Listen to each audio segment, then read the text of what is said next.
Hello my dear Arik, আসসালামু আলাইকুম। K-pop TV Bangla চ্যানেলে আপনাদের সবাইকে স্বাগতম। গতকাল উইভার্স লাইভে এসেছিলেন বিটিএস মেম্বার কিম তেয়ং। শুরুতেই তিনি খুব স্বাভাবিক ভঙ্গিতে জানালেন তিনি যেমন আছেন সেভাবেই আরামদায়ক বোধ করছেন এবং সেভাবেই থাকতে চান, তাই ক্যামেরা বন্ধ করে রাখলেন। কিছুক্ষণ পর আবার মজার ছলে বললেন এখন তিনি কি করবেন বুঝতে পারছেন না। লাইভে তখন হালকা গেমের শব্দ শোনা যাচ্ছিল, তবে ভি জানালেন তিনি ইদানিং আর বেশি গেম খেলেন না। দর্শকদের উদ্দেশ্যে জানতে চাইলেন কোনো নতুন মজার গেম আছে কিনা যেটা তারা তাকে খেলতে সুপারিশ করবে। তিনি বললেন এখন তিনি কোনো মজার ভিডিও খুঁজছেন। এর মধ্যে তার হঠাৎ মনে হলো উইভার্সের পোস্টগুলো একটু দেখা যেতেই পারে, কিন্তু ভি বললেন তিনি সেগুলো আসলে দেখতে পাচ্ছেন না। মজার ভঙ্গিতে প্রশ্ন তুললেন সব পোস্টে একে একে ক্লিক করবেন কিনা। কিছুক্ষণ চুপ থেকে আবার বললেন আসলে তিনি একদমই জানেন না এখন কি করবেন। পরে গানের প্রসঙ্গ উঠল। ভি জানালেন তিনি কোরিয়ান গানের সুপারিশ চান, তবে এর সাথে তিনি আরো বললেন তার প্লে লিস্টে কেবল শিল্পীর নামের তালিকাই আছে, তাই গান বাছাই করা খুবই কঠিন। এর মধ্যে তিনি আবার বলেন তিনি একটু আগে একটি খুব মজার পোস্ট দেখেছেন। হাসি মিশ্রিত কণ্ঠে যোগ করলেন তার গোফ আছে এবং সেটি নিয়ে কিছুই করার নেই। এরপর ভি মনে করলেন একটি ঘটনা। গোসল থেকে বের হওয়ার পর কেউ তাকে বলেছিল আজ ট্যানির জন্মদিন, তাই লাইভে এসে গান গাইতে হবে।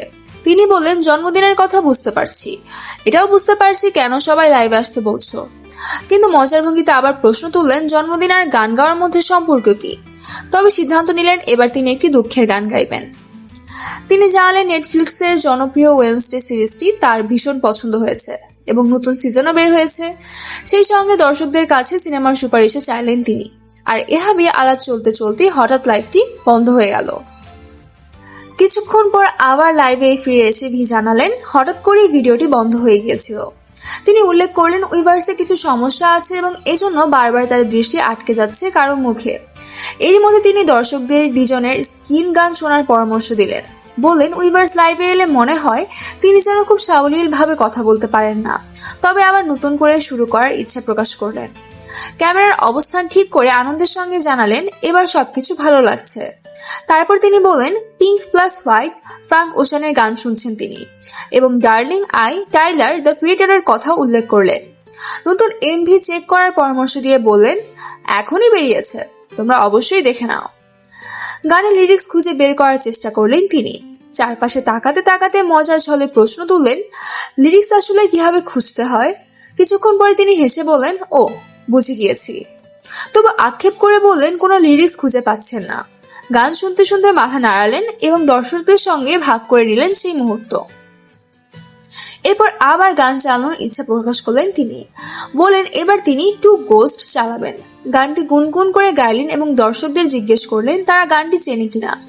নাম মনে করার চেষ্টা করতে করতে কোরাস পর্যন্ত গেয়ে ফেলেন। তারপর হালকা হাসি দিয়ে স্বীকার করলেন গানের নাম মনে করা আসলেই অনেক কঠিন। অবশেষে তিনি একটু গম্ভীর কণ্ঠে বললেন এবার তার যেতে হবে। জানালেন লাইভে থাকতে থাকতে মনে হচ্ছে তিনি যেন একাই আছেন। তারপর দর্শকদের উদ্দেশ্যে বললেন তারা যেন এমন কিছু কল্পনা করে যদি তেয়ং এটা করে তবে সত্যি অনেক মজা হতো। সেই কথার পর তিনি জানিয়ে দিলেন তিনি এবার চলে যাচ্ছেন। তারপরে লাইভটি শেষ হয়ে যায়। তো দর্শক এই ছিল আজকের ভিডিও। আজকের ভিডিওটি ভালো লাগলে অবশ্যই আমার চ্যানেলকে সাবস্ক্রাইব করুন। আজকের লাইভের বাংলা নিয়ে আপনার কি মন্তব্য আমাকে কমেন্টে জানাতে ভুলবেন না। আর নেক্সট আপডেট পর্যন্ত এই চ্যানেলের সাথেই থাকুন। ধন্যবাদ। আল্লাহ হাফেজ।